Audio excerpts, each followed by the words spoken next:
Coach, pick na.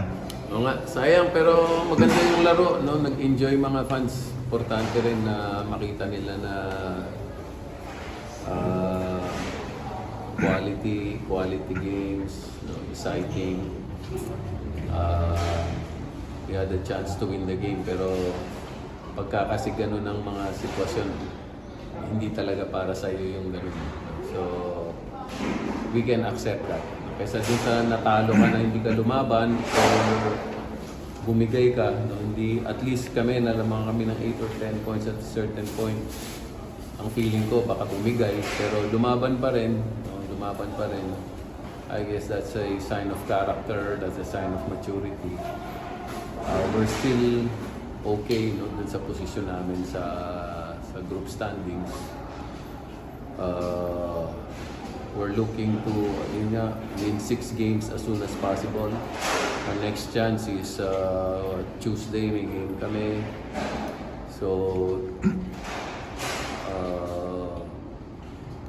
sayang din, hindi nakalaro si Kaylan. Maganda sana siyang matchup dun sa import ng kalaban. Medyo nahirapan din kami pagdepensa kasi naka 42 points siya. Ang matchup namin si Gabe, no, medyo magaang si Gabe para doon sa import nila. But again, sabi ko nga,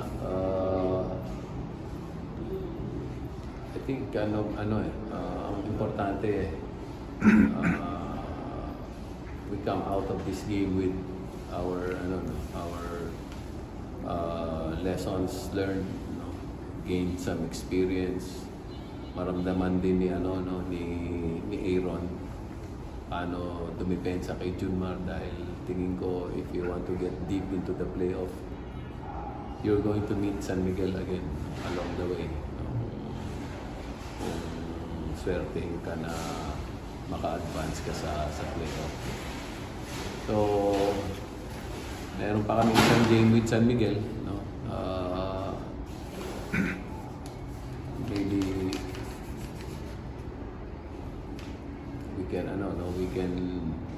we can look forward to that game and see if we can improve on our adjustments. Paano natin magagawa ng solusyon yung mga problema na nakita natin sa laro na to. Pero sa akin kasi, as good as Junmar played, as good as their import played, sa akin medyo rin yung may mga locals kami na not playing their usual games. Even si Andre, even si Jonard, but still we had a chance to win the game except for the last buzzer beater by Junmar. To me, that's a good sign. Coach, si Phoenix nga yung nakakuha pa siya ng foul na act of shooting then 4 free throws. Another example about siya yung... You can't say enough about how good Felix is. So, gumaganda yung laro niya every game.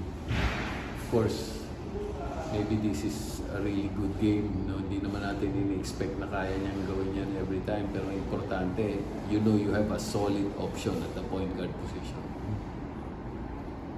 Steady, hindi rin papanik, can play under pressure.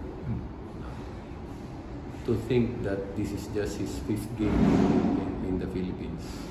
Hindi siya familiar dun sa mga players. So, ang laki pa ng upside niya. Ang laki ng upside niya. He's only 25 years old. Tapos, maliit pa sweldo. So, ang laki talaga upside niya. Si Kaylan, coach, anong Nagka-fever siya nung ano ba ngayon? Friday, Thursday. Nagka-fever siya nung Monday. Hindi na siya nakapag-ensayo. Up to kahapon, hindi siya nakapag-ensayo. Pero he's feeling better. Next practice namin sa Sabado na. So, ando na siya ng Sabado. So, he'll be playing on Tuesday. Okay. Thank you, Coach. Thank you, coach.